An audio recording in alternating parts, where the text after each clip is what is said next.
8 फरवरी 2025। मीठे बच्चे, तुम खुदाई खिदमतगार बच्चे सैल्वेशन आर्मी हो। तुम्हें सबको शांति की सैल्वेशन देनी है। प्रश्न, तुम बच्चों से जब कोई शांति की सैल्वेशन मांगते हैं तो उन्हें क्या समझाना चाहिए? उत्तर, उन्हें बोलो, बाप कहते हैं क्या अभी यहाँ ही तुमको शांति चाहिए? यह कोई शांति धाम नहीं है। शांति तो शांति धाम में ही हो सकती है, जिसको मूल वतन कहा जाता है। आत्मा को जब शरीर नहीं है तब शांति है। सतयुग में पवित्रता, सुख, शांति सब है। बाप ही आकर यह वर्षा देते हैं। तुम बाप को याद करो। ओम शांति। रूहानी बाप बैठ रूहानी बच्चों को समझाते हैं। सब मनुष्य मात्र यह जानते हैं कि मेरे अंदर आत्मा है। जीव आत्मा कहते हैं ना, पहले हम आत्मा हैं, पीछे शरीर मिलता है। कोई ने भी अपनी आत्मा को देखा नहीं है, सिर्फ इतना समझते हैं कि आत्मा है। जैसे आत्मा को जानते हैं, देखा नहीं है, वैसे परम पिता परमात्मा के लिए भी कहते हैं परम आत्मा, माना परमात्मा, परंतु उनको देखा नहीं है। न अपने को न बाप को देखा है। कहते हैं कि आत्मा एक शरीर छोड़ दूसरा लेती है, परंतु यथार्थ रीति नहीं जानते। 84 लाख योनियां भी कह देते हैं, वास्तव में 84 जन्म हैं, परंतु यह भी नहीं जानते कि कौन सी आत्माएं कितने जन्म लेती हैं। आत्मा बाप को पुकारती है, परंतु न देखा है न यथार्थ रीति जानती है। पहले तो आत्मा को यथार्थ रीति जानते, तब बाप को जानते। अपने को ही नहीं जानते तो समझाए कौन? इसको कहा जाता है सेल्फ रियलाइज करना। सो बाप बिगर तो कोई करा ना सके। आत्मा क्या है, कैसी है, कहाँ से आत्मा आती है, कैसे जन्म लेती है, कैसे इतनी छोटी आत्मा में 84 जन्मों का पार्ट भरा हुआ है, यह कोई भी नहीं जानते। अपने को नहीं जानते तो बाप को भी नहीं जानते। यह लक्ष्मी नारायण भी मनुष्य का मर्तबा है ना। इन्होंने यह मर्तबा कैसे पाया, यह कोई भी नहीं जानते। जानना तो मनुष्य को ही चाहिए ना। कहते हैं यह वैकुंठ के मालिक थे, परंतु उन्होंने यह मालिक बना लिया कैसे, फिर कहाँ गए, कुछ भी नहीं जानते। अब तुम तो सब कुछ जानते हो, आगे कुछ भी नहीं जानते थे। जैसे बच्चा पहले जानता है क्या कि बैरिस्टर क्या होता, पढ़ते पढ़ते बैरिस्टर बन जाता है। तो यह लक्ष्मी नारायण भी पढ़ाई से बने हैं। बैरिस्ट्री, डॉक्टरी आदि सबके किताब होते हैं ना। इनका किताब फिर है गीता। वह भी किसने सुनाई, राजयोग किसने सिखाया, यह कोई नहीं जानते। उसमें नाम बदल लिया है। शिव जयंती भी मनाते हैं, वही आकर तुमको कृष्णपुरी का मालिक बनाते हैं। श्री कृष्ण स्वर्ग का मालिक था ना, परंतु स्वर्ग को भी जानते नहीं तो क्यों कहते कि श्री कृष्ण ने द्वापर में गीता सुनाई। श्री कृष्ण को द्वापर में ले गए हैं, लक्ष्मी नारायण को सतयुग में, राम को त्रेता में। उपद्रव लक्ष्मी नारायण के राज्य में नहीं दिखाते। श्री कृष्ण के राज्य में कंस, राम के राज्य में रावण आदि दिखाए हैं। यह किसको पता नहीं कि राधे कृष्ण ही लक्ष्मी नारायण बनते हैं। बिल्कुल ही अज्ञान अंधियारा है। अज्ञान को अंधियारा कहा जाता है, ज्ञान को रोशनी कहा जाता है। अब सोझरा करने वाला कौन? वह है बाप। ज्ञान को दिन, भक्ति को रात कहा जाता है। अभी तुम समझते हो, यह भक्ति मार्ग भी जन्म जन्मांतर चलता आया है। सीढ़ी उतरते आए हैं, कला कम होती जाती है, मकान नया बनता है, फिर दिन प्रतिदिन आयु कम होती जाएगी। 3/4 पुराना हुआ तो उनको पुराना ही कहेंगे। बच्चों को पहले तो यह निश्चय चाहिए कि यह सर्व का बाप है, जो ही सर्व की सद्गति करते हैं। सर्व के लिए पढ़ाई भी पढ़ाते हैं, सर्व को मुक्ति धाम ले जाते हैं। तुम्हारे पास एम ऑब्जेक्ट है, तुम यह पढ़ाई पढ़कर जाए अपनी गद्दी पर बैठेंगे, बाकी सबको मुक्ति धाम में ले जाएंगे। चक्कर पर जब समझाते हो तो उसमें दिखाते हो कि सतयुग में यह अनेक धर्म है नहीं। उस समय वह आत्माएं निराकारी दुनिया में रहती हैं। यह तो तुम जानते हो कि यह आकाश पोलार है। वायु को वायु कहेंगे, आकाश को आकाश। ऐसे नहीं कि सब परमात्मा है। मनुष्य समझते हैं कि वायु में भी भगवान है, आकाश में भी भगवान है। अब बाप बैठ सब बातें समझाते हैं। बाप के पास जन्म तो लिया, फिर पढ़ाते कौन है? बाप ही रूहानी टीचर बन पढ़ाते हैं। अच्छा पढ़कर पूरा करेंगे तो फिर साथ ले जाएंगे, फिर तुम आएंगे पाठ बजाने। सतयुग में पहले पहले तुम ही आए थे, अब फिर सब जन्मों के अंत में आकर पहुँचे हो, फिर पहले आएंगे। अब बाप कहते हैं दौड़ी लगाओ, अच्छी रीति बाप को याद करो, औरों को भी पढ़ाना है, नहीं तो इतने सबको पढ़ाए कौन? बाप का जरूर मददगार बनेंगे ना। खुदाई खिदमतगार भी नाम है ना। अंग्रेजी में कहते हैं सैल्वेशन आर्मी। कौन सी सैल्वेशन चाहिए? सब कहते हैं शांति की सैल्वेशन चाहिए। बाकी वह कोई शांति की सैल्वेशन थोड़े ही देते हैं। जो शांति की सैल्वेशन मांगते हैं उन्हें बोलो बाप कहते हैं क्या अभी यहाँ ही तुमको शांति चाहिए? यह कोई शांति धाम थोड़े ही है। शांति तो शांति धाम में ही हो सकती है, जिसको मूल वतन कहा जाता है। आत्मा को शरीर नहीं है तो शांति में है। बाप ही आकर यह वर्षा देते हैं। तुम्हारे में भी समझाने की बड़ी युक्ति चाहिए। प्रदर्शनी में अगर हम खड़े होकर सबका सुने तो बहुतों की भूलें निकालें, क्योंकि समझाने वाले नंबरवार तो है ना। सब एक रस होते तो ब्राह्मणी ऐसे क्यों लिखती कि फलाने आकर भाषण करे? अरे तुम भी ब्राह्मण हो ना। बाबा फलाने हमारे से होशियार हैं। होशियारी से ही मनुष्य दर्जा पाते हैं ना, नंबरवार तो है ना।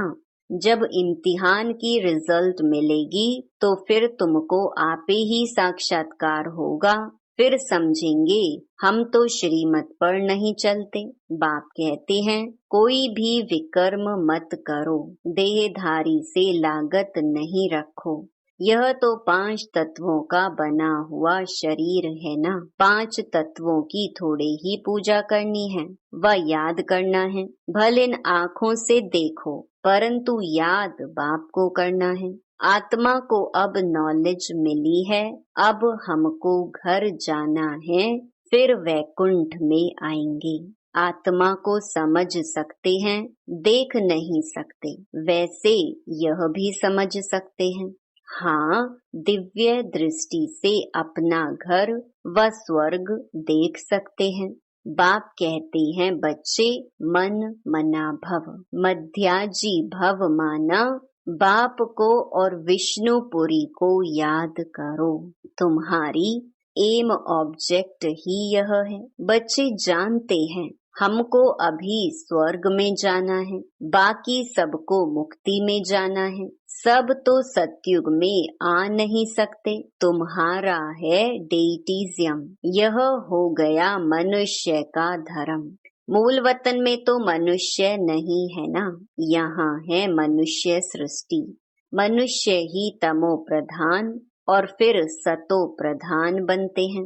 तुम पहले शूद्र वर्ण में थे, अभी ब्राह्मण वर्ण में हो। यह वर्ण सिर्फ भारतवासियों के हैं और कोई भी धर्म को ऐसे नहीं कहेंगे। ब्राह्मण वंशी, सूर्यवंशी इस समय सब शूद्र वर्ण के हैं, जर्जरी भूत अवस्था को पाए हुए हैं। तुम पुराने बने तो सारा झाड़ जर्जरी भूत तमो प्रधान बना है, फिर सारा झाड़ थोड़े ही सतो प्रधान बन जाएगा। सतो प्रधान नए झाड़ में तो सिर्फ देवी देवता धर्म वाले ही हैं। फिर तुम सूर्यवंशी से चंद्रवंशी बन जाते हो, पुनर्जन्म तो लेते हो ना। फिर वैश्य, शूद्रवंशी ये सब बातें हैं नई। हमको पढ़ाने वाला ज्ञान का सागर है, वही पतित पावन सर्व का सद्गति दाता है। बाप कहते हैं तुमको ज्ञान मैं देता हूँ, तुम देवी देवता बन जाते हो, फिर यह ज्ञान रहता नहीं। ज्ञान दिया जाता है अज्ञानियों को। सभी मनुष्य अज्ञान अंधियारे में हैं, तुम हो सोझरे में। इनके 84 जन्मों की कहानी तुम जानते हो। तुम बच्चों को सारा ज्ञान है। मनुष्य तो कहते भगवान ने यह सृष्टि रची ही क्यों, क्या मोक्ष नहीं मिल सकता? अरे यह तो बना बनाया खेल है, अनादि ड्रामा है ना। तुम जानते हो आत्मा एक शरीर छोड़ जाकर दूसरा लेती है, इसमें चिंता करने की दरकार ही क्या। आत्मा ने जाकर अपना दूसरा पार्ट बजाया, रोए तब जब वापस चीज मिलनी हो, वापस तो आती नहीं, फिर रोने से क्या फायदा। अभी तुम सबको मोहजीत बनना है, कब्रिस्तान से मोह क्या रखना है। इसमें तो दुख ही दुख है। आज बच्चा है, कल बच्चा भी ऐसा बन जाता जो बाप की पाग उतारने में भी देरी ना करे, बाप से भी लड़ पड़ते हैं। इसको कहा ही जाता है निधन की दुनिया। कोई धनी धोनी नहीं है जो शिक्षा दे। बाप जब ऐसी हालत देखते हैं तो धन का बनाने आते हैं। बाप ही आकर सबको धन का बनाते हैं, धनी आकर सब झगड़े मिटा देते हैं। सतयुग में कोई झगड़ा होता नहीं, सारी दुनिया के झगड़े मिटा देते, फिर जय जयकार हो जाती है। यहाँ मेजॉरिटी माताओं की है, दासी भी इनको समझते हैं। हथियाला बांधते समय कहते हैं तुम्हारा पति ही ईश्वर गुरु आदि सब कुछ है। पहले मिस्टर फिर मिसेस। अब बाप आकर माताओं को आगे रखते हैं, तुम्हारे ऊपर कोई जीत पा ना सके। तुमको बाप सब कायदे सिखला रहे हैं। मोहजीत राजा की एक कथा है, वह सब बनाई हुई कहानियां हैं। सतयुग में तो अकाले मृत्यु होती ही नहीं, समय पर एक शरीर छोड़ दूसरा ले लेते हैं। साक्षात्कार होता है, अब यह शरीर बूढ़ा हुआ है, फिर नया लेना है। छोटा बच्चा जाकर बनना है, खुशी से शरीर छोड़ देते हैं। यहाँ तो भल कितने भी बूढ़े होंगे, रोगी होंगे और समझेंगे भी कि कहाँ यह शरीर छूट जाए तो अच्छा है, फिर भी मरने के समय रोएंगे जरूर। बाप कहते हैं अभी तुम ऐसी जगह चलते हो जहाँ रोने का नाम नहीं, वहाँ तो खुशी ही खुशी रहती है। तुमको कितनी अपार बेहद की खुशी रहनी चाहिए। अरे हम विश्व के मालिक बनते हैं। भारत सारे विश्व का मालिक था, अभी टुकड़ा टुकड़ा हो गया है। तुम ही पूज्य देवता थे, फिर पुजारी बनते हो। भगवान थोड़े ही आपे ही पूज्य आपे ही पुजारी बनेंगे, अगर वह भी पुजारी बने तो फिर पूज्य कौन बनाए। ड्रामा में बाप का पार्ट ही अलग है। ज्ञान का सागर एक है, उस एक की ही महिमा है। जबकि ज्ञान का सागर है तो कब आकर ज्ञान देवे जो सद्गति हो। जरूर यहाँ आना पड़े। पहले तो बुद्धि में यह बिठाओ कि हमको पढ़ाने वाला कौन है। त्रिमूर्ति, गोला और झाड़, ये है मुख्य चित्र। झाड़ को देखने से झट समझ जाएंगे हम तो फलाने धर्म के हैं, हम सतयुग में आ नहीं सकते। यह चक्कर तो बहुत बड़ा होना चाहिए, लिखत भी पूरी हो। शिव बाबा ब्रह्मा द्वारा देवता धर्म यानी नई दुनिया की स्थापना कर रहे हैं। शंकर द्वारा पुरानी दुनिया का विनाश, फिर विष्णु द्वारा नई दुनिया की पालना कराते हैं। ये सिद्ध हो जाए। ब्रह्मा सो विष्णु, विष्णु सो ब्रह्मा, दोनों का कनेक्शन है ना। ब्रह्मा सरस्वती सो फिर लक्ष्मी नारायण बनते हैं। चढ़ती कला एक जन्म में होती है, फिर उतरती कला में 84 जन्म लगते हैं। अब बाप कहते हैं वह शास्त्र आदि राइट हैं व मैं राइट हूँ। सच्ची सत्य नारायण की कथा तो मैं सुनाता हूँ। अभी तुमको निश्चय है कि सत्य बाप द्वारा हम नर से नारायण बन रहे हैं। पहली मुख्य यह भी एक बात है कि मनुष्य को कभी बाप, टीचर, गुरु नहीं कहा जाता। गुरु को कभी बाबा व टीचर कहेंगे क्या? यहाँ तो शिव बाबा के पास जन्म लेते हो, फिर शिव बाबा तुमको पढ़ाते हैं, फिर साथ भी ले जाएंगे। मनुष्य तो ऐसा कोई होता नहीं जिसको बाप, टीचर, गुरु कहा जाए। यह तो एक ही बाप है, उनको कहा जाता है सुप्रीम फादर। लौकिक बाप को कभी सुप्रीम फादर नहीं कहेंगे। सब याद फिर भी उनको करते हैं। वह बाप तो है ही। दुख में सब उनको याद करते हैं, सुख में कोई नहीं करते। तो वह बाप ही आकर स्वर्ग का मालिक बनाते हैं। अच्छा, मीठे मीठे सिकिलधे बच्चों प्रति माता पिता बाप दादा का याद प्यार और गुड मॉर्निंग। रूहानी बाप की रूहानी बच्चों को नमस्ते। धारणा के लिए मुख्य सार। पहला, 5 तत्वों के बने हुए इन शरीरों को देखते हुए याद बाप को करना है। कोई भी देहधारी से लागत लगाव नहीं रखना है, कोई विकर्म नहीं करना है। दूसरा, इस बने बनाए ड्रामा में हर आत्मा का अनादि पार्ट है। आत्मा एक शरीर छोड़ दूसरा लेती है, इसीलिए शरीर छोड़ने पर चिंता नहीं करनी है, मोह जीत बनना है। वरदान, संपूर्ण आहुति द्वारा परिवर्तन समारोह मनाने वाले दृढ़ संकल्पधारी भव। जैसे कहावत है, धरत पर ये धर्म ना छोड़िए। तो कोई भी सरकमस्टेंस आ जाए, माया के महावीर रूप सामने आ जाएं, लेकिन धारणाएं ना छूटे। संकल्प द्वारा त्याग की हुई बेकार वस्तुएं संकल्प में भी स्वीकार ना हो। सदा अपने श्रेष्ठ स्वमान, श्रेष्ठ स्मृति और श्रेष्ठ जीवन के समर्थी स्वरूप द्वारा श्रेष्ठ पाठधारी बन श्रेष्ठता का खेल करते रहो। कमजोरियों के सब खेल समाप्त हो जाएं। जब ऐसी संपूर्ण आहुति का संकल्प दृढ़ होगा, तब परिवर्तन समारोह होगा। इस समारोह की डेट अब संगठित रूप में निश्चित करो। स्लोगन, रियल डायमंड बनकर अपने वाइब्रेशन की चमक विश्व में फैलाओ। अव्यक्त इशारे, साधारण सेवाएं करना ये कोई बड़ी बात नहीं है, लेकिन बिगड़ी को बनाना, अनेकता में एकता लाना, ये है बड़ी बात। बाप दादा यही कहते हैं कि पहले एक मत, एक बल, एक भरोसा और एकता, साथियों में, सेवा में, वायुमंडल में हो। अच्छा, ओम शांति।